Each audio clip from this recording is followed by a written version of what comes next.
கிறிஸ்துக்கள் பிரியமானவர்களே, உங்கள் ஒவ்வொருவரையும் இந்த கால வேளையிலே பார்ப்பதில் மிகவும் சந்தோஷம் அடைகிறேன். நம் கர்த்தர் மிகவும் நல்லவராக இருக்கிறார். ஹல்லேலூயா. ஆம் தேவனுடைய பிள்ளைகளே, ரோமர் 8:15 நாம் வாசிக்கும் பொழுது, அந்தபடி நீங்கள் திரும்பவும் பயப்படுகிறதற்கு நீங்கள் அடிமைத்தனத்தின் ஆவியை பெறாமல் அப்பா பிதாவே என்று கூப்பிட பண்ணுகிற புத்திர சுவிகாரத்தின் ஆவியை பெற்றீர்கள் என்று வேதம் சொல்லுகிறது. ஆம், நம் கர்த்தர் எவ்வளவு நல்லவராக இருக்கிறார். நாம் அவருடைய சொந்த புத்திரனும் புத்திரியாய் இருக்கிறோம். ஹல்லேலூயா. நாம் எங்கேயோ வாழ்ந்து கொண்டிருந்தோம், நாம் அந்நியராக இருந்தோம், நாம் பாவத்தின் அந்தகார இருளில் இருந்தோம். ஆனால் ஒளியாகி இயேசு நம்மை அவர் பக்கமாய் இழுத்து கொண்டார். ஹல்லேலூயா. எல்ரோகியாய் வந்து நம்மை தேடி வந்தார், நாம் வாழ்வை மாற்றியிருக்கிறார். அந்த சந்தோஷத்தோடு கூட நாம் இந்த பாடலை பாடி தேவனை உயர்த்த போகிறோம். கண்களை மூடி அப்பா நன்றியோடு துதிக்கிறோம்ப்பா. அப்பா நன்றியோடு துதிக்கிறோம் ராஜா.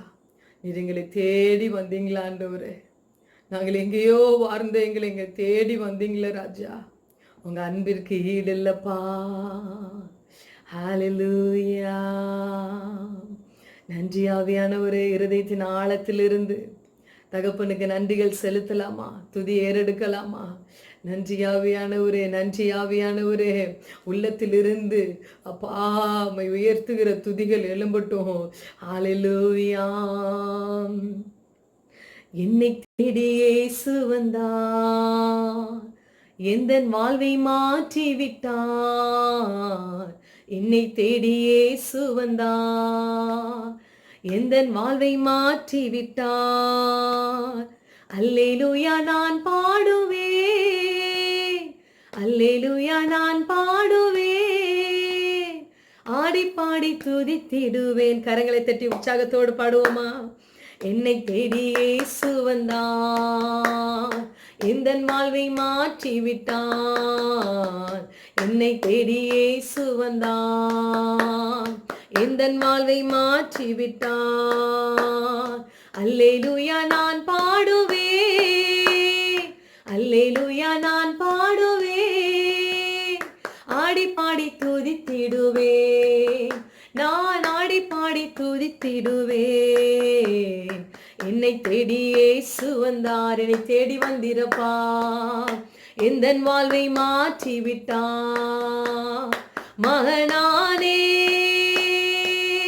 நான் மகளானே, மகனானே நான் மகளானே. அப்பா பிதாவே என்றழைக்கும் உரிமையை எனக்கு தந்தார்.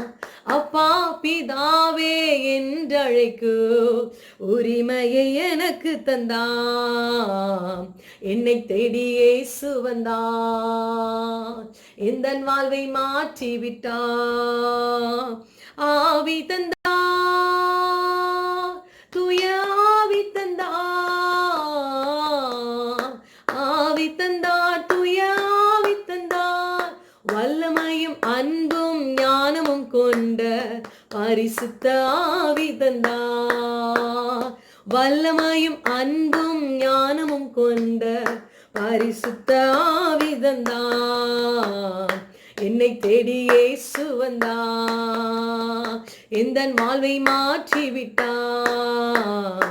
என்னை தேடி இயேசு வந்தார், எந்தன் வாழ்வை மாற்றி விட்டார். சுகமானே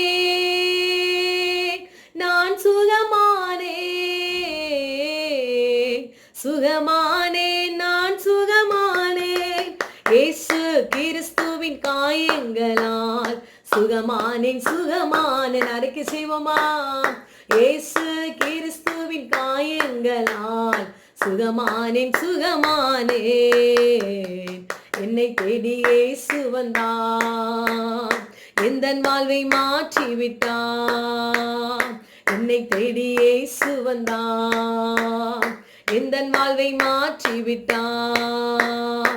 அல்லேலூயா நான் பாடுவேன், அல்லேலூயா நான் பாடுவேன், ஆடி பாடி துதித்திடுவேன். நான் ஆடி பாடி துதித்திடுவேன். என்னை தேடி இயேசு வந்தார், எந்தன் வாழ்வை மாற்றி விட்டான். ஆவி தந்தார்,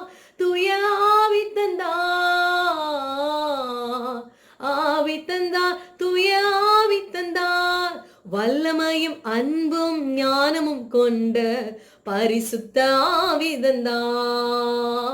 வல்லமையும் அன்பும் ஞானமும் கொண்ட பரிசுத்த ஆவிதந்தா. என்னை தேடி இயேசு வந்தா, இந்த வாழ்வை மாற்றி விட்டா. நல்லவர் நீர்தானே, எல்லாம் நீர்தானே. நல்லவர் நீர்தானே, சொல்லுவோமா, எல்லாம் நீர்தானே.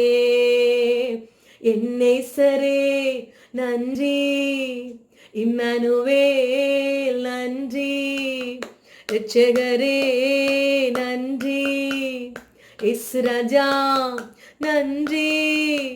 நல்லவர் நீர்தானே, எல்லாம் நீர்தானே. எனது ஆற்றல் நீர்தானே, எனது பலனும் நீர்தானே. எனது ஆற்றல் நீர்தானே, எனது பலனும் நீர்தானே. என் கீதம் என் பாடல் எல்லாமே நீர்தானே. என்னை சரே நன்றி நன்றி நன்றி, எல்ரோயி நன்றி, யெகோவாயிரே நன்றி, எல்ஷடாய் நன்றி. நல்லவர் நீர்தானே, எல்லாம் நீர்தானே. நெருக்கத்தில் இருந்து நான் கூப்பிட்டேன், கர்த்தர் பதில் தந்தீ. வேதனையில் கதறினே, விடுதலை காணச் செய்தீ. வேதனையில் கதறினே, விடுதலை காணச் செய்தீ. நன்றின்னு சொல்லுவோமா. என் நேசரே நன்றி, எல்ஷடாய் நன்றி, எல்ரோயி நன்றி, யெகோவாயிரே நன்றி. நல்லவர் நீர்தானே, எல்லாம் நீர்தானே. நல்லவர் நீர்தானே, எல்லாம் நீர்தானே. மகனானே நான், மகளானே மகனானே நான், மகளானே. அப்பா பிதாவே என்றழைக்கும் உரிமையை எனக்கு தந்தா. அப்பா பிதாவே என்றழைக்கும் உரிமையை எனக்கு தந்தா. என்னை தேடி இயேசு வந்தா, எந்தன் வாழ்வை மாற்றி விட்டா. ஆம் ராஜா, எங்களை தேடி வந்தீங்களா ஆண்டவரே. எல்ரோகியா எங்களை கண்டீரப்பா. இருளின் அந்தகாரத்தில் இருந்த எங்களை, பாவ சேற்றில் இருந்த எங்களை தூக்கி எடுத்தீங்களா ஆண்டவரே. உடைய அன்பு மேலானதப்பா. நீங்க செய்த நன்மைகளை நாங்கள் சொல்லி முடியாது ராஜா. இது எவ்வளவு உயர்ந்தவர். எங்களுக்காய் நீங்கள் அடிமையின் ரூபம் எடுத்தீங்களா ராஜா. உடைய அன்பு பெரியதப்பா. உங்க அன்பு பெரியது ஆண்டவரே. எல்லாரும் சேர்ந்து சொல்லுவோமா. எல்ரோயி எல்ரோயி, என்னையும் கண்டீரையா. எல்ரோயி எல்ரோயி, என்னையும் கண்டீரையா. எங்களை கண்டீரையா. எப்படி நான் நன்றி சொல்வேன். Father, thank you. Jesus, thank you. Heavenly Father, thank you. Jesus thank you, நன்றி சொல்லுவேன், தினமும் சொல்லுவேன், நன்றி இயேசு ராஜா. நன்றி சொல்லுவேன், தினமும் சொல்லுவேன், நன்றி நன்றி ராஜா. நன்றி இயேசு ராஜா. யெகோவா ஈரே, எல்லாமே பார்த்து கொள்வீ. எல்லாரும் இணைந்து சொல்லுவோமா? நீங்க எல்லாம் பார்த்து கொள்வீங்கப்பா, நீங்க எல்லாம் பார்த்து கொள்வீங்கப்பா. இதுவரை எங்களை நடத்தின தேவன் இனிமேல் எங்களை வழி நடத்துவீங்க ராஜா. யெகோவா ஈரே, எல்லாமே பார்த்து கொள்வீ, எல்லாமே பார்த்து கொள்வீ. எப்படி நான் நன்றி சொல்வேன். Father, thank you. Jesus, thank you. Heavenly Father, thank you, thank you. Jesus, thank you. Oh Ramashantara, நன்றி ஆவியானவரே. ரீமதராந்தரே, நன்றி அப்பா. உயிரோடு கலந்தவரே, உம்மையே ஆராதிப்பே. இம்மட்டுமா எங்களை காத்தீங்களா ஆண்டவரே? எபினேசரே, உமக்கு நன்றி அப்பா. எந்நேரமும் எவ்வேளையும் நேசரில் கலிகூர்ந்து இருப்போம் அப்பா. எங்களை ஒரு நாள் வெட்கப்படுத்த விட மாட்டீங்க. தேவன் மேல் நாங்கள் வைத்த நம்பிக்கை ஒரு நாள் எங்களை வெட்கப்படுத்தாதப்பா. எங்களை வழிநடத்த போற கிருபைக்காய் நன்றி. இயேசுவின் நாமத்தில் பிதாவே, ஆமென். Praise the Lord. கர்த்தர் உங்களை ஆசீர்வதிப்பாராக. இந்த நாளில் உங்களை இதன் மூலமாக சந்திப்பதிலே மிகுந்த சந்தோஷம் அடைகிறேன். இப்பொழுதும் தேவனுடைய ஆவியானவர் நம்மை தொடர்ந்து நடத்தும்படியாக அவருடைய கர்த்தருடைய கிருபைக்காய் நம்ம ஜெபிக்கலாம். எங்களை நேசிக்கிற அன்பின் பரலோக பிதாவே, ஆசீர்வதிக்கப்பட்டதான இந்த வேலைக்காக நான் நன்றி செலுத்துகிறோம். பரிசுத்த ஆவியாகிய தேவன் இந்த நாளிலும் அப்பா எங்களை தொடர்ந்து நீ நடத்தும்படியாக ஜெபிக்கிறேன். தேவனுடைய கிருபைக்குள்ளாய் ஒப்புக் கொடுக்கிறோம். அப்பா, சத்தியத்தை அறிந்து கொள்ளவும், சத்தியம் உங்களை விடுதலையாக்கும் சொன்னீரே. அந்த சத்தியத்தை நாங்கள் அறிந்து உங்களுடைய சித்தத்தை நாங்கள் செய்ய தேவரே நீர் எங்களுக்கு வைத்திருக்கிற சகல திட்டத்தையும் நாங்கள் செய்து முடிக்க நீர் ஒவ்வொருவருக்கும் கிருபை தருவீராக. இயேசுவின் நாமத்தில் ஜெபிக்கிறோம் நல்ல பிதாவே, ஆமென். இந்த நாளிலும் வாசிக்கலாம் 1 தீமோத்தேயுவின் புஸ்தகம் 4வது அதிகாரம் 8வது வசனத்தை வாசிக்கலாம். 1 தீமோத்தேயு 4வது அதிகாரம் 8வது வசனம். சரீர முயற்சி அற்ப பிரயோஜனம் உள்ளது, தேவ பக்தியானது இந்த ஜீவனுக்கும் இதற்கு பின்வரும் ஜீவனுக்கும் வாக்குத்தத்தம் உள்ளதாகையால் எல்லாவற்றிலும் பிரயோஜனம் உள்ளது என்று எழுதப்பட்டிருக்கிறது. சரீர முயற்சி அற்ப பிரயோஜனம் உள்ளது. ஆங்கிலத்தில் பிசிக்கல் ட்ரைனிங் என்று எழுதப்பட்டிருக்கிறது. இது என்ன செய்யும்? ஒரு உடலை தகுதி உள்ளதாய் மாற்றும். விசேஷமாக ஒருவர் ஒரு இராணுவத்தில் சேர வேண்டியது இருக்கு என்று சொன்னால், ஆயுதமாக ஏந்தி தன்னையும் தன் நாட்டையும் காப்பாற்றுவதற்கு அவர் இருக்க வேண்டும் என்று சொன்னால், முதலாவது அவருக்கு இருக்கிற தகுதி தன் உடலை என்ன செய்ய வேண்டும்? சீராக வைத்துக் கொள்ள வேண்டும். அதற்கு இந்த சொல்லப்பட்டதான சரீர முயற்சி என்னப்படுகிறது? தேவைப்படுகிறது. இந்த சரீர முயற்சி இருந்தால்தான் இப்படிப்பட்டதான ஒரு மகிமையை, கனத்தையும் தேசத்தை பாதுகாப்பதற்கு அது என்ன செய்யும்? உகந்ததாய் காணப்படும். ஆனால் இதை பெறுவதற்கு அவர் சரியான நேரத்தில் என்ன செய்ய வேண்டும்? உடற்பயிற்சி செய்ய வேண்டும். சரியான முறையிலே அதை செய்ய வேண்டும். சரியான நபர்களிடத்திலே அந்த அறிவுரைகளை என்ன செய்ய வேண்டும்? பெற்றுக்கொள்ள வேண்டும். அதை செய்ய வேண்டும். சரியான உணவு பழக்கங்களும் என்ன செய்ய வேண்டும்? இருக்க வேண்டும். அப்படி செய்தால் மாத்திரமே நல்லது ஒரு காரியத்தை இந்த சரீர முயற்சியின் மூலமாக என்ன செய்ய முடியும்? நாம் பெற்றுக்கொள்ள முடியும். இந்த பிசிக்கல் ட்ரைனிங் மூலமாக, ஜிம்முக்கோ இல்லை மற்ற உடற்பயிற்சி மூலமாக தன் உடலை சீராக என்ன செய்ய முடியும்? வைத்துக்கொள்ள முடியும். அப்பொழுதுதான் நல்ல ஒரு காரியத்தை அவர் விரும்புகிறதான அந்த இராணுவத்தில் என்ன செய்ய முடியும்? சேர்த்து கொள்ள முடியும். அது அவருக்கு பிரயோஜனம் உள்ளதாய் காணப்படுகிறது. ஆனால் இது இப்படிப்பட்ட ஒரு மகிமையாய் காணப்பட்டாலும் உலகப்பரமாக பார்த்தாலும் என்று சொன்னால் ஒரு இராணுவ வீரனுக்கு இந்த பூமியில் உள்ளதான ராஜ்யங்கள் மிகவும் கனம் என்ன செய்கிறது கொடுக்கிறதை நாம் பார்க்கிறோம். ஆனால் வேதம் சொல்லுகிறது அது பிரோஜனம் உள்ளதுதான், அது கனத்துக்குரியதான். ஆனால் அதை விட இன்னொரு ஒரு முக்கியமான ஒரு விஷயம் காணப்படுகிறது. அது என்ன என்று சொன்னால் அது தேவ பக்தி என்று எழுதப்பட்டிருக்கிறது. 1 தீமோத்தேயு 4:8 வாசித்ததை போல அது தேவ பக்தி என்று நிச்சயப்படுகிறது, எழுதப்பட்டிருக்கிறது.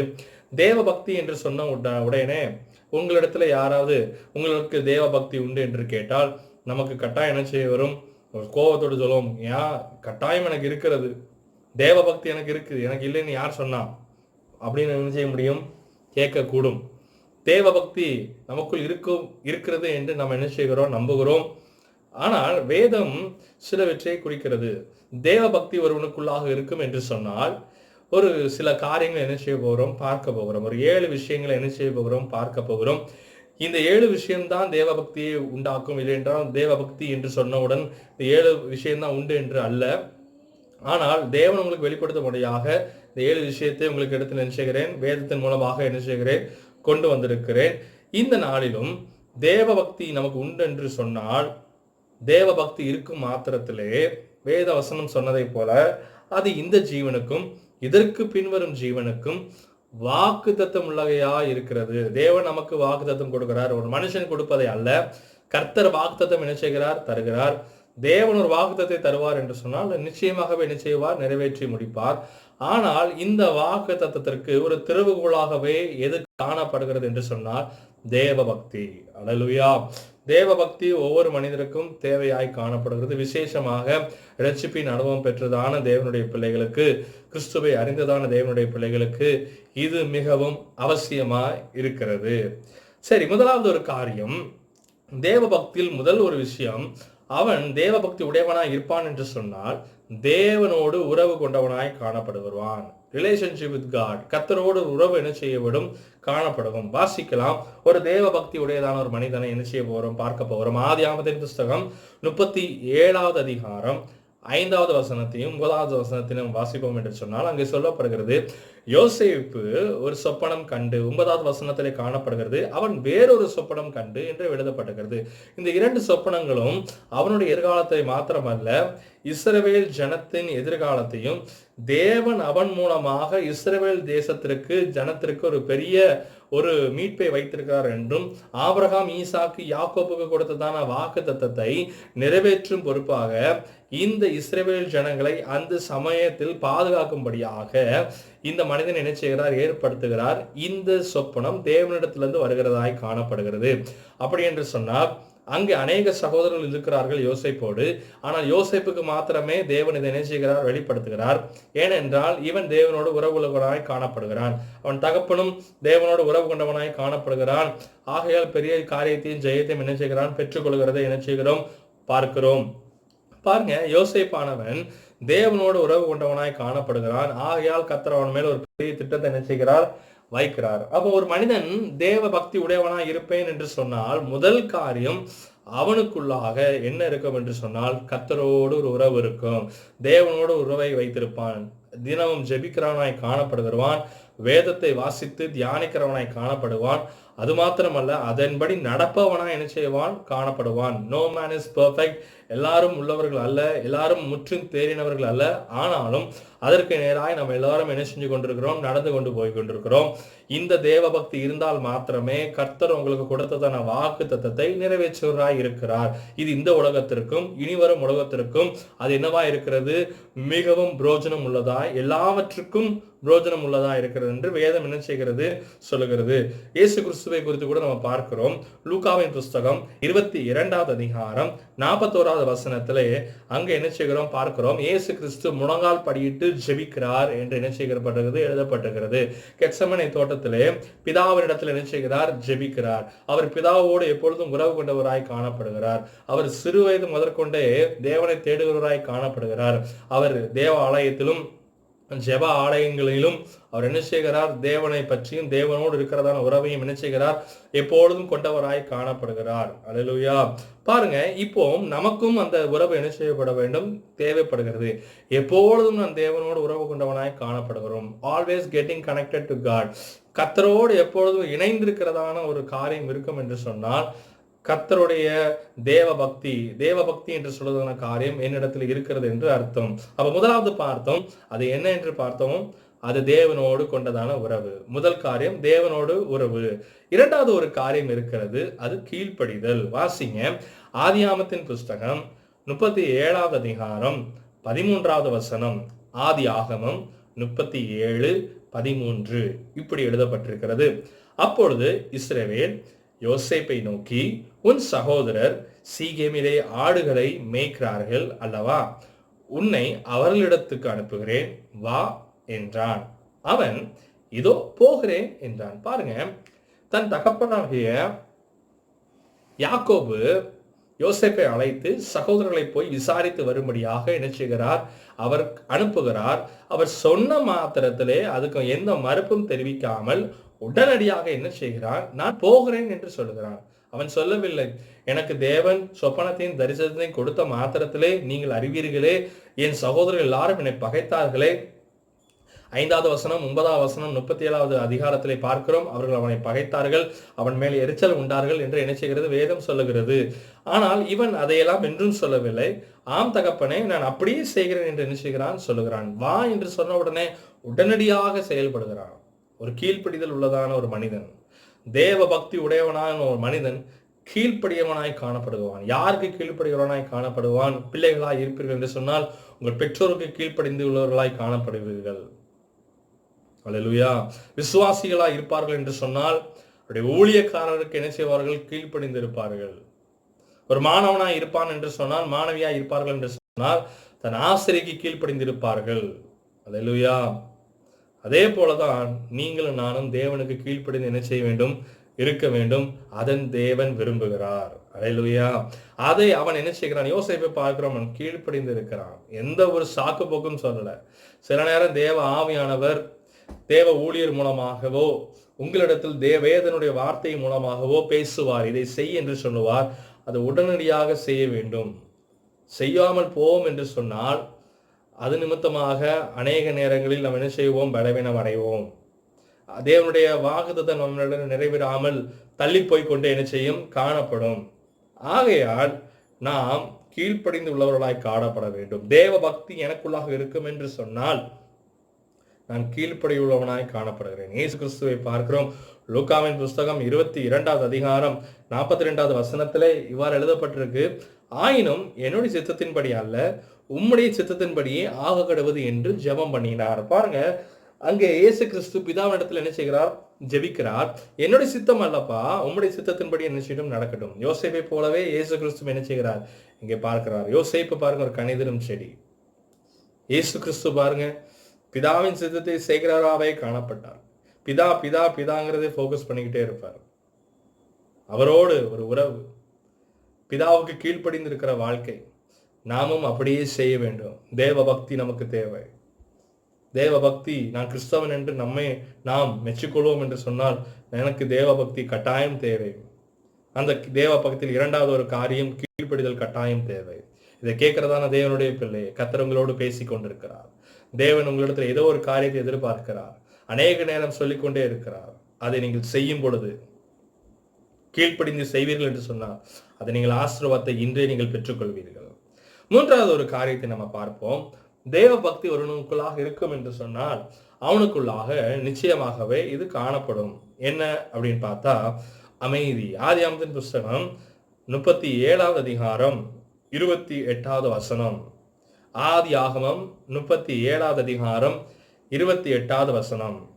அந்த வர்த்தகக்காரன் மீதியானியர் கடந்து போகிற போது அவர்கள் யோசேப்பை அந்த குழியிலிருந்து தூக்கி எடுத்து அவனை இஸ்மவேலர் கையில் 20 வெள்ளிக்காசுக்கு அவனை என்ன செஞ்சார்கள்? விற்று போட்டார்கள். அவர்கள் யோசேப்பை எகிப்திற்கு கொண்டு போனார்கள் என்று மட்டும் என்ன செய்யப்பட்டிருக்கு? எழுதப்பட்டிருக்கு. அந்த இடத்துல முதலாவது வாசித்தோம். யோசேப்பு யாக்கோபு சொல்லும் பொழுது நான் உடனே போகிறேன் என்று சொல்லுகிறான்.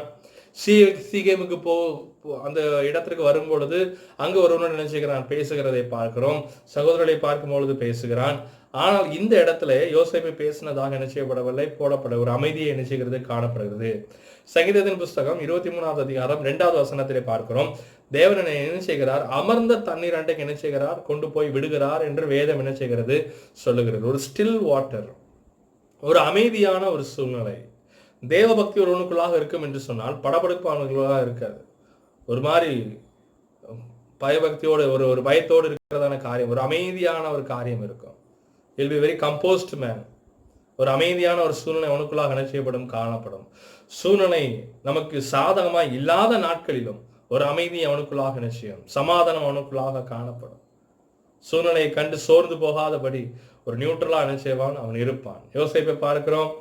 அவன் என்ன செய்கிறான், அவனுடைய சகோதரர்கள் விற்று போடுகிறார்கள், ஒன்றும் காரியம் இல்லை, அமைதியாய் காணப்படுகிறான். இயேசு கிறிஸ்துவை குறித்து நம்ம பார்க்கிறோம். மத்தேயு எழுதின சுவிசேஷம் 26வது அதிகாரம் பாருங்க, அங்கே 15வது வசனத்தில் சொல்லப்படுகிறது. 30 வெள்ளி காசுக்கு என்ன செஞ்சான், யூதாஸ் என்ன செய்கிறான், விற்று போடுகிறதை என்ன செய்கிறோம் பார்க்கிறோம். யோசேப்பை அங்கே விற்று போடுகிறார்கள், இயேசுவுமே என்ன செய்கிறார்கள், விற்று போடுகிறார்கள். லூக்கா எழுதின சுவிசேஷம் 22வது அதிகாரம் 48வது வசனத்திலே பார்க்கிறோம். இயேசு அவனை நோக்கி, யூதாசே, முத்தத்திலாய் மனுஷகுமாரனை காட்டி கொடுக்கிறாய் என்றார். அவ்வளவுதான். யூதாஸ் பெரிய ஒரு கூட்டத்தோடு வந்து என்ன செய்யறான், இயேசுவை என்ன செய்யறான், பிடிக்கிறான், அரெஸ்ட் பண்ணுகிறான். ஆனால் இயேசு கிறிஸ்து முத்தத்திலால் காட்டி கொடுக்கிறாய் என்று மாத்திரம் சொல்லிவிட்டு அமைதியா என்ன செய்கிறார் இருக்கிறான். அந்த ஒரு வார்த்தை அவன் என்ன செய்ய முடியவில்லை, அவன் இருக்க முடியவில்லை. அல்லேலூயா. ஒரு அமைதியான வார்த்தை. தன்னுடைய சிநேகிதன் காட்டி கொடுத்தாலும் ஒரு அமைதி, கம்போஸ்ட், ஒன்றும் இது பண்ணுகல. சரி, எல்லாம் நன்மைக்கே, எல்லா காரியம் நன்மைக்கே. சூழ்நிலைகள், நம்மை நேசிக்கிறவர்கள், நம்மை நேசித்தவர்கள் நமக்கு விரோதமாக எழும்புவார்கள். அந்த நேரத்திலும் சரி, எல்லாம் கர்த்தர் நன்மைக்கே செய்கிறார் என்று என்ன செய்வோம், நாம் பழகிக் கொள்வோம் என்று சொன்னால் அது நமக்கு மிகுந்த ஆசீர்வாதத்தை கொண்டு வரும். அது தேவ பக்தியின் ஒரு பகுதியாக என்ன செய்யப்படுகிறது, காணப்படுகிறது. யோசேப்புக்குள்ளாக அந்த ஒரு காரியம் காணப்படுது. இயேசுக்குள்ளாக அந்த காரியம் என்ன செய்கிறது, காணப்படுகிறது. ஸ்தேவானை குறித்து பார்க்கிறோம். அவனை கல்லெறியும் பொழுது பிதாவே அவருடைய பாவங்களை மன்னியும் என்று சொல்லி ஜீவனை கொடுக்கிறார். அல்லேலூயா. இயேசுவும் சிலுவையிலே அதைத்தான் செய்கிறார். ரொம்ப ஒரு அமைதியான ஒரு சூழ்நிலை. சூழ்நிலைகள் தனக்கு விரோதமா இருந்தாலும் தாவீது அதைத்தான் பார்க்கிறோம். அவனுக்குள்ள ஒரு கம்போஸ்ட், ஒரு அமைதியான சூழ்நிலை, ஒரு அமைதி, ஒரு சமாதானம் அவனுக்குள்ள இருந்தா அப்படின்னால்தான் அவனுடைய மனைவி பிள்ளைகள் எல்லாம் கூட்டி கொண்டு போனாலும், அவனை விட்டு கொண்டு போனாலும் பாருங்க, கர்த்தர் அவனை சூழ்ந்திருந்தவர்கள் அவனுக்கு விரோதமாய் கல் எறிகிறார்கள். ஆனால் தாவீது சொல்லப்படுகிறது, கர்த்தருக்குள்ளாக திடப்படுத்தி கொண்டான். அல்லேலூயா. ஒருவனுக்குள்ளாக தேவனுடைய பக்தி இருக்கும் என்று சொன்னால் அவன் அமர்ந்த நீரை போல, சங்கீதம் 23:2 சொன்னதை போல, கர்த்தரனை அமர்ந்த நீரண்டைக்கு என்ன செய்வார், கொண்டு போவார். அவர் எல்லாம் பார்த்துக்கொள்வார், ஒன்றும் குறையில்லை. இதுவரை நடத்தினார், இனிமேலும் நடத்துவார். தேவ பக்தி உங்களுக்குள்ளாக இருக்கு என்ற அர்த்தம். அடுத்த ஒரு காரியத்தை நம்ம பார்க்கலாம். 4வது ஒரு காரியம், அது மனுஷருடைய தயவா என்ன செய்கிறது, காணப்படுகிறது. தேவ பக்தி உடையவனா இருப்பவனுக்கு கட்டாயம் கர்த்தர் அவனுக்கு என்ன செய்கிறார், மனுஷ தயவு என்ன செய்கிறார், அவர் கொடுக்கிறார். அதோடு கூட கர்த்தரும் அவனோட என்ன செய்கிறார், இருக்கிறார். ஆதியாகமத்தின் புஸ்தகம் 39வது அதிகாரம் 4வது வசனத்தை வாசிக்கலாம். ஆதியாகமத்தின் புஸ்தகம் 39வது அதிகாரம் 4வது வசனம். யோசேப்பின் இடத்தில் தயவு வைத்து அவனை தனக்கு ஊழியக்காரனும் தன் வீட்டுக்கு விசாரணைக்காரனுமாக்கி தனக்கு உண்டான யாவற்றையும் அவன் கையிலே ஒப்புவித்தான் என்று போத்திபார் அங்க என்ன செய்கிறான், அவனுக்கு சகல காரியத்தையும் செய்து முடிக்கிறான். இந்த மனிதன் தேவ பக்தி உடையவனா இருக்கிறபடியினால், தேவன் அவனோடு கூட இருக்கிறபடியினால் மனுஷர் தயவு அவனுக்கு என்ன செய்யும், உண்டாகும். உங்களுடைய வாழ்க்கையில நீங்கள் அனுபவித்திருக்கலாம். ஒருவேளை இல்லை என்று சொன்னால் இந்த நேரத்தில் கேளுங்க, கர்த்தாவே தேவ பக்தி எனக்குள்ள பூரணம் உண்டாவதாக, மனுஷர் தயவு உண்டாகட்டும். இயேசு கிறிஸ்துவை குறித்து பார்க்கிறோம். லூக்காவின் புஸ்தகம் 2வது அதிகாரம் 52வது வசனத்திலே, இயேசுவானவர் ஞானத்திலும் வளர்த்தியிலும் தேவ கிருபையிலும் மனுஷர் தயவிலும் அதிகமா என்ன செஞ்சார், விருத்தி அடைந்தார் என்று வேதம் சொல்லுகிறது. கர்த்தர் அதை விரும்புகிறார். தேவனுடைய பிள்ளைகளாக நீங்கள் இருக்கும் பொழுது மனுஷர் தயவு கட்டாயம் என்ன செய்யும்? தேவை. அது நம்ம தேடி போவதல்ல, கர்த்தர் அதை தருகிறார். எப்பொழுது உண்டாகும்? தேவ பக்தி இருக்கும் பொழுது அது தானாக என்ன செய்யும்? வரும். மனுஷர் தயவுக்காக நீங்கள் மனுஷரை தேட வேண்டிய அவசியம் அல்ல, மனுஷரை பிரியப்படுத்த வேண்டிய அவசியம் அல்ல. ஒருவரை மாத்திரம் நீங்கள் பிரியப்படுத்தினால் போதும், அது உங்கள் தேவனாகிய கர்த்தரே. அல்லேலூயா. அவர் உங்களுக்கு சகலவற்றையும் போதிக்கிறவராய் இருக்கிறாய், சகலவற்றையும் அவர் உங்களுக்கு கொடுக்கிறவராய் காணப்படுகிறார், உங்களுக்கு பூரணத்தை உண்டாக்குறவராய் என்ன செய்கிறார்? இருக்கிறார். ஆகையால் தேவனுடைய கிருபை நிமித்தமாக இந்த மனுஷ தயவு ஒவ்வொருவருக்கும் தேவையா என்ன செய்கிறது? காணப்படுகிறது. நாம் உதாரணத்துக்கு ஒரு வேலை செய்ய வேண்டும் இருக்கிறோம் என்று வச்சுக்கோங்க. ஒரு பெரிய நபரை, ஒரு வேலை முடிப்பதற்கு ஒரு நபரை பார்க்க வேண்டும் என்று நினைத்தோம் என்று சொன்னால், நாம் தேவ கிருபையினால நான் தேவனை தேடுகிறவனா இருந்து தேவ பக்தி எனக்குள்ளாக இருக்கும் என்று சொன்னால், எந்த மனிதனை நான் பார்க்க போகிறேனோ அவருடைய கண்களில் எனக்கு என்ன உண்டாகும்? தயவு உண்டாகும். அநேக நேரங்கள் அநேக வேலைகள் நடப்பதே இல்லை. காரணம் என்ன? நமக்கு தேவன் அந்த தயவு என்ன செய்கிறதில்லை? கொடுப்பதில்லை. இந்த நாளில் அதை பெற்றுக்கொள்ளுங்கள். கர்த்தாவே எனக்கு உதவி செய்யுங்கப்பா. எப்படி யோசேப்பு ஒரு கனிதிரும் செடியா இருந்து அநேகருடைய தயவை பெற்றுக்கொண்டதை போல, இயேசு கிறிஸ்து தயவு பெற்றவராய் காணப்பட்டதை போல நானும் இருக்க உதவி செய்யுங்க. இயேசு கிறிஸ்துவை பிலாத்துக்கு முன்பதாக நிற்கும் பொழுது கூட பாருங்க, அவனுடைய கண்களிலும் பாருங்க இயேசு கிறிஸ்துவுக்கு தயவு கிடைக்கிறது. அவர் சொல்லுகிறார், லூக்கா 23:4 அப்பொழுது பிலாத்து பிரதான ஆசாரிகளையும் ஜனங்கள் எல்லாரையும் பார்த்து சொல்லுகிறான், இந்த மனுஷனிடத்தில் நான் ஒரு குற்றத்தையும் காணவில்லை என்றார். பிலாத்து நினைத்திருந்தா எதனாலும் செய்யலாம். ஆனால் பாருங்க, அவருடைய கண்களிலும் இயேசு கிறிஸ்துவுக்கு என்ன உண்டாகுது? தயவு உண்டாகிறது. மனுஷ தயவு கட்டாயம் தேவை. அது தேவனே தருகிறார், நாம் தேடி போவதல்ல, கர்த்தர் தருகிறாய் காணப்படுகிறார். ஆகையால் தேவனுடைய ஜனமே, தேவ பக்தி உங்களுக்கு உண்டாக இருக்க வேண்டும். நீங்கள் கொஞ்சம் ஆராய்ச்சி பண்ணி பாருங்க. 4 காரியத்தை சொன்னேன். இவ்வளவு உங்களிடத்துல இருக்கிறதா? தேவனோட உறவு, அனுதின உறவு, துண்டிக்கப்படாத உறவு இருக்கிறதா? கீழ்ப்படிதல் இருக்கிறதா? அல்லேலூயா. அமைதி இருக்கிறதா? சாந்தம் இருக்கிறதா? மனுஷர் தயவு இருக்கிறதா? இருக்க வேண்டும். அதை பெற்றுக்கொள்வோமாக. 5வது ஒரு காரியத்தை நாம் பார்ப்போம். பரிசுத்தம். ஆதியாகமத்தின் புஸ்தகம் 39:9 இவ்வாறு எழுதப்பட்டிருக்கு, தேவனுக்கு விரோதமாய் பாவம் செய்வது எப்படி என்றான். பாருங்க, போத்திபார் அவனை தன் வீட்டில் எல்லாவற்றுக்கும் விசாரணைக்காரனாக வைக்கிறான். ஆனால் அவனுக்கு ஒரு பெரிய உயர்வு கிடைக்கிறது. அவனுக்கு பாவம் செய்யும்படியாக எல்லா காரியமும் நடக்கிறது. ஆனால் அவன் ஒன்றை செய்கிறான். தேவன் என்ன செய்கிறார்? என்னை பார்க்கிறார், நான் பாவம் செய்ய முடியாது. ஹோலி மேன். பரிசுத்தம் இல்லாமல் தேவனை தரிசிக்க கூடாத காரியம். தேவனை என்னிடத்துல விரும்புவது பரிசுத்தம். பரிசுத்தம் கட்டாயம் தேவை. கிருபை இருக்கிறது, ஆனால் பரிசுத்தத்திற்கும் நாம் முக்கியத்துவம் கொடுக்க வேண்டுமே. பரிசுத்தம் இல்லை என்று சொன்னால் கிறிஸ்தவ வாழ்க்கையில ஒன்றும் இல்லையே. பரிசுத்தத்தோடு காணப்பட வேண்டும். அது சுலபம் அல்ல. அதுவும் இந்த உலகத்துல இப்பொழுது வாழ்கின்றதான இந்த காலத்துல அது மிகவும் கடினமான ஒரு காரியம்தான். ஆனாலும் தேவ கிருபையை கேட்போம் என்று சொன்னார்.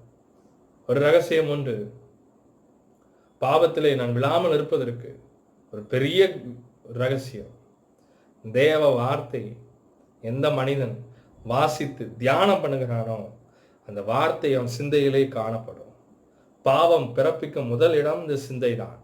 இந்த இடம் பரிசுத்தமா இருக்கும் என்று சொன்னால் அவன் சரீரம் முழுவதும் பரிசுத்தமா இருக்கும். கண்கள் பரிசுத்தமா இருக்கும் என்று சொன்னால் அவன் முழு சரீரமும் பரிசுத்தமா இருக்கும், பிரகாசமா இருக்கும். அவன் வாழ்க்கையும் பிரகாசமா இருக்கும். அதுதான் தேவ பக்தியின் 5வது என்ன செய்கிறது? காணப்படுகிறது.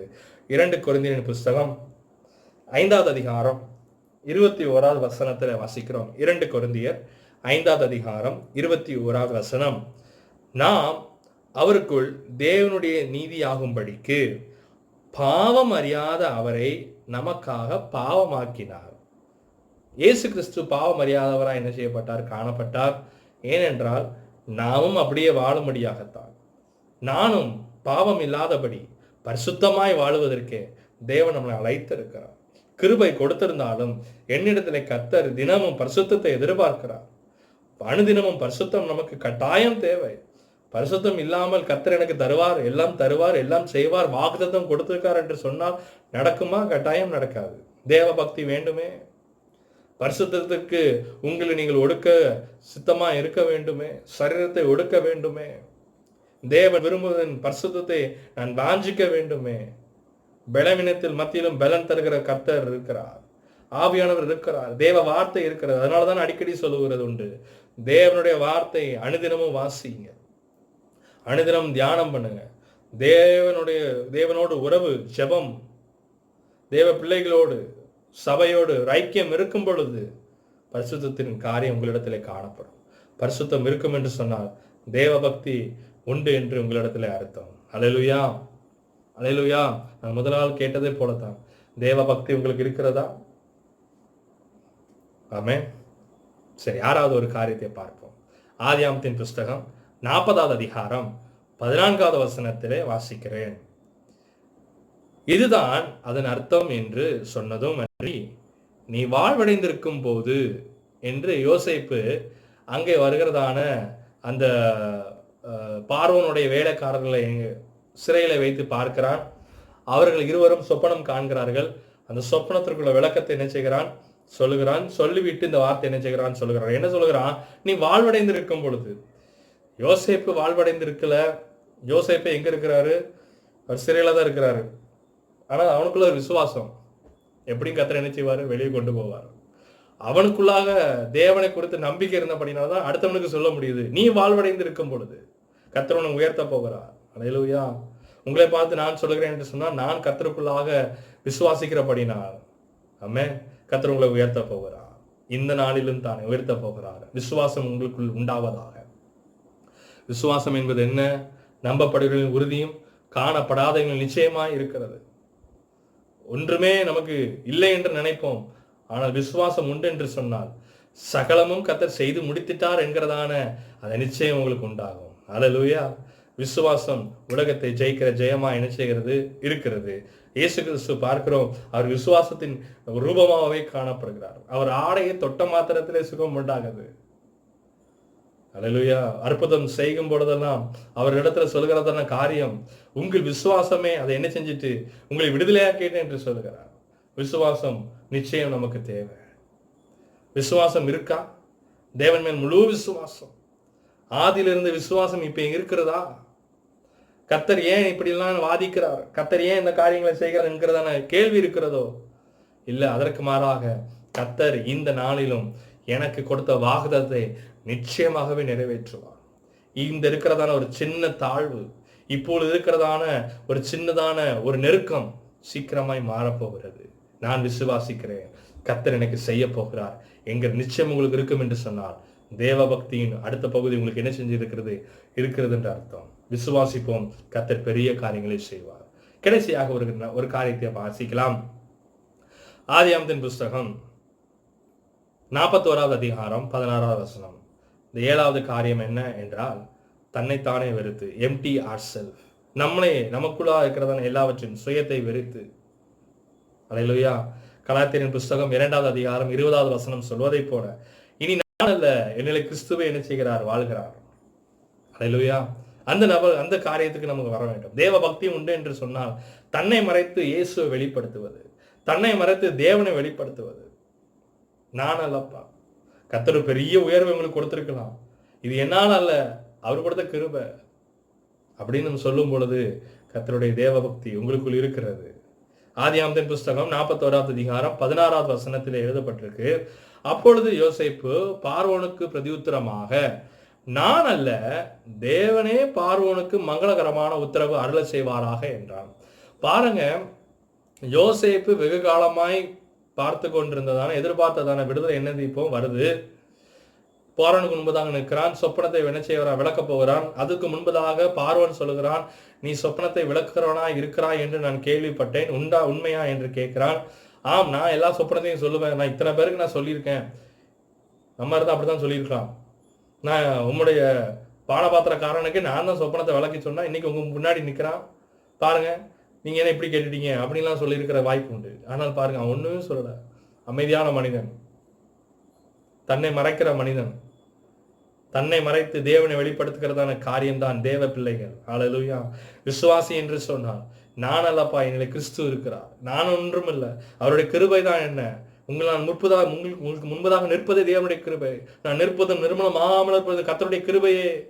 இம்மட்டுமாய் அந்த கிருபையை நடத்தினது, இனிமேலும் என்னை நடத்தும். என்னால ஒன்றும் இல்லை, இந்த என்னுடைய பலத்தினால் அல்ல, கர்த்தர் கொடுத்த கிருபையினாலே இம்மட்டுமா நான் நின்று கொண்டிருக்கிறேன். என் குடும்பத்தை நடத்தி கொண்டிருக்கிறார் கர்த்தர். என் பிள்ளைகளை வாழ வைக்கிறார், இனிமேலும் வாழ வைப்பார். உங்களுடைய அடுத்த இன்னும் தலைவர்களை வாழ வைப்பார். தேவனுடைய பிள்ளைகளே, தேவ பக்தி உங்களிடத்தில் இருக்கும் பொழுது, நீங்கள் உங்களை மறைத்து கர்த்தரை வெளிப்படுத்தும் பொழுது, ஆதியாகமத்தின் புஸ்தகம் 41வது அதிகாரம் 38வது வசனத்தில் எழுதப்பட்டிருக்கு, தேவ ஆவியை பெற்ற இந்த மனுஷனை போல ஒருவனும் என்ன செய்யல இல்லையே என்று பார்வோன் சர்டிபிகேட் கொடுக்குறான். நம்ம சொல்லக்கூடாது, அடுத்தவங்க சொல்லணும். அல்லேலூயா, ஆமென். இவர்களுக்குள்ளாக கிறிஸ்து இருக்கிறார், இவர்களுக்குள்ளாக தேவன் இருக்கிறார். ஒரு முன்பதாக இந்த மனிதன் இப்படியாக இருந்தான், ஆனால் இப்பொழுதோ பாருங்க, கர்த்தர் இவனை நிரப்பணப்படியினால் தேவன் இவனுக்குள்ளாய் வாசமாய் இருக்கிறார். இவர் தேவனை போலவே இருக்கிறார், கிறிஸ்து இவனுக்குள் இருக்கிறார் என்றதான ஒரு வார்த்தை என்ன செய்யும் உண்டாகும். மத்தேயின் சுவிசேஷம் 11வது அதிகாரம் 25வது வசனம் இவ்வாறு எழுதப்பட்டிருக்கு. அந்த சமயத்திலே இயேசு சொன்னது, பிதாவே, வானத்துக்கும் பூமிக்கும் ஆண்டவரே, இவைகளை ஞானிகளுக்கும் கல்விமான்களுக்கும் மறைத்து பாவிகளுக்கு வெளிப்படுத்தினீர், பாலகருக்கு வெளிப்படுத்தினீர், உமக்கு ஸ்தோத்திரம் என்று சொன்னார். பாருங்க, இங்க இயேசு கிறிஸ்து சீஷர்களுக்கு எல்லாருக்கும் என்ன செய்யறாரு, விளக்கி சொல்கிறார். அவர் தான் விளக்கி சொல்றாரு. ஆனால் தன்னை மறைத்து யாரை வெளிப்படுத்துறாரு? பிதாவை வெளிப்படுத்துகிறார். யோசேப்பும் பாருங்க, தன்னை மறைத்து பிதாவை வெளிப்படுத்துகிறார். தானியேலை பார்த்தாலும் சரி, ஐயா நான் இல்ல, மறைபொருளை வெளிப்படுத்துகிற தேவனே சொல்லுகிறார், நான் இல்ல. அல்லேலூயா. நேபுகாத்நேசர் அவனை கூடும் பொழுது, நீ தானே அவனை அடிமையாய் கொண்டு வந்தோம், ஆனா நீ விளக்கங்களை சொல்லுகிறாய் என்று சொன்ன பொழுது, நான் அல்லப்பா, தேவன் மறைபொருளை வெளிப்படுத்துகிற தேவன் என்ன செய்கிறார் சொல்லுகிறார். தன்னை மறைக்கிற ஒரு காரியம், நான் அல்ல. அல்லேலூயா. அப்போஸ்தலர்கள் பாருங்க, அற்புதங்கள் அடையாளங்களை செய்த பொழுது ஜனங்கள் எல்லாரும் அவருடைய கால்களை விழுந்து வணங்குகிறார்கள். ஆனால் அவர்கள் சொல்லுகிறாங்க, நாங்கள் சாதாரண மனிதர்கள், நாங்கள் அல்ல, கர்த்தர் அதை செய்கிறார். ஒருவேளை தேவன் உங்கள் மூலமாக ஏதேனும் அற்புதம் செய்வார் என்று சொன்னார், அதை நாம் செய்யாதபடி, நம்மை வெளிப்படுத்தாதபடி கர்த்தரை வெளிப்படுத்துவோமாக. எந்த செயலும் சரி, ஒருவேளை கர்த்தர் உங்களுக்கு, நீங்கள் ஒரு கொடுக்கிற இடத்துல இருக்கலாம், தேவர் அநேகரை கொடுக்கும்படியாகவே கர்த்தர் வைத்திருக்கலாம், ஆனால் நான் அல்ல, கர்த்தரே அதை செய்கிறார். கர்த்தருடைய கிருபையினால் இதை செய்கிறேன் என்று நீங்கள் சொல்வீர்கள் என்று சொன்னால் கர்த்தர் அதை இன்னும் பெருக செய்வாராக. அல்லேலூயா. லூக்காவின் புஸ்தகம் 23வது அதிகாரம் 46வது வசனத்தில் சொல்லப்பட்டிருக்கு, இயேசு, பிதாவே, உம்முடைய கைகளின் ஆவை என்ன செய்கிறேன் ஒப்புக் கொடுக்கிறேன் என்று மகா சத்தமாய் கூப்பிட்டு சொன்னார். இப்படி சொல்லி ஜீவனை விட்டார். இயேசு கிறிஸ்து மாம்சமாய், அதாவது மரிப்பதற்கு முன்பதாக கடைசி செகண்ட்ல கூட பிதாவை தான் என்ன செய்யறாரு சொல்றாரு, என் ஆவி உம்முடைய கரத்துல ஒப்புக் கொடுக்கிறேன். he magnified God. அவர் ஃபாதரை, பிதாவை ரொம்ப வெளிப்படுத்துவார், தன்னை மறைத்து, நான் அல்லப்பா, நீங்க தான்.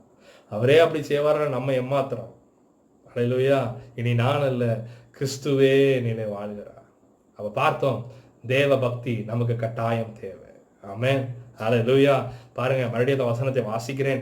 1 தீமோத்தேயின் புஸ்தகம் 4வது அதிகாரம் 8வது வசனம், சரீர முயற்சி அற்ப பிரயோஜனம் உள்ளது, தேவ பக்தியானது இந்த ஜீவனுக்கும் இதற்கு பின்வரும் ஜீவனுக்கும் வாக்குத்தத்தம் உள்ளவையாகையால் எல்லாவற்றிலும் பிரயோஜனம் உள்ளது. அல்லேலூயா. ஆகையால் இந்த தேவ பக்தியை பற்றி கொள்வோம். தேவ பக்தி இருக்கும் என்று சொன்னால் ஒரு 7 காரியங்களை பார்த்தோம். முதலாவது காரியம், அவனுக்குள்ளாக தேவனோட உறவு இருக்கும். தேவனோட உறவு மாத்திரமல்ல, அவன் கீழ்ப்படிந்து உள்ளவனாய் காணப்படுவான். ஒரு அமைதி நிறைந்தவனாய் என்ன செய்வான், காணப்படுவான். தேவன் அவனோடு கூட இருப்பார். மனுஷர் தயவு அவனுக்கு என்ன செய்யும், உண்டாகும். 5வது, அவனுக்கு பரிசுத்தம் உண்டாயிருக்கும். பரிசுத்தத்தை நாடுவன். வேதம் சொல்கிறது, பரிசுத்தமானவன் இன்னும் என்ன செய்ய வேண்டும், பரிசுத்தமாகட்டும். 6வது ஒரு காரியத்தை பார்த்தோம், விசுவாசம் அவனுக்குள் பூரணப்பட்டு இருக்கும். எதற்கென்றாலும் என்ன காரியம் இருந்தாலும் கர்த்தர் மேல் ஒரு விசுவாசம் பற்றி அவனுக்கு என்ன செய்யும் இருக்கும். 7வது மிக முக்கியமான ஒரு காரியம், தன்னைத்தானே வெறுத்து தேவனை காண்பிப்பது. தன்னை மறைத்து, நம்மளை மறைத்து கிறிஸ்துவை வெளிப்படுத்தும் பொழுது தேவன் இந்த நாளில் உங்களையும் உங்களுடைய குடும்பத்தையும் உங்கள் சார்ந்தவர்களையும் உங்கள் நிமித்தமாக அவருடைய ஆசீர்வதித்து பெருக செய்ய போகிறார். உங்களுக்கு கொடுத்த வாக்குத்தத்தத்தை இந்த உலகத்திற்கும் வரும் உலகத்திற்கும் அது திறவுகளாய் காணப்படுகிறது. என்னோடு கூட இணைந்து ஜெபிக்கலாம். நேசிக்கிற அன்பின் பரலோக பிதாவே, இந்த நாளிலும் கர்த்தருடைய வல்லமையின் கரம் இதை கேட்கிற ஒவ்வொருவருக்கும் உண்டாகட்டும். தேவ ஆவியானவர் எங்களுக்குள்ளாக பக்தி வைராக்கியம் உண்டாக்கத்தக்க, பக்தி விருத்தி உண்டாக்கத்தக்க தேவரே உதவி செய்வீராக. தேவ பக்தி இல்லாதபடி எங்கள் வாழ்க்கை இருக்காதபடி தேவ பக்தியோடு நாங்கள் வாழ எங்களுக்கு உதவி செய்யுங்க தகப்பனே. இதை கேட்கிற ஒவ்வொருவருக்கும் பரிசுத்த ஆவியானவர் அவர்களை நிரப்பி ஆசீர்வதியும். இந்த பூமியிலும் அப்பா வரும் காலத்திற்கும் அது வாக்குத்தத்தம் உள்ளகையா இருக்கிறபடினால் நாங்கள் இன்னும் பிரோஜனமாய் அதை பார்த்து கொள்ள, இன்னும் அதிக கரிசனையோடு இந்த தேவ பக்தியை நாங்கள் நாட தேட அதன்படி நாங்கள் நடக்க ஒருவருக்கும் கிருபை செய்வீராக. இயேசுவின் நாமத்தில் ஜெபிக்கிறோம் நல்ல பிதாவே, ஆமென். God bless you. கர்த்தர் உங்களை ஆசீர்வதிப்பார்.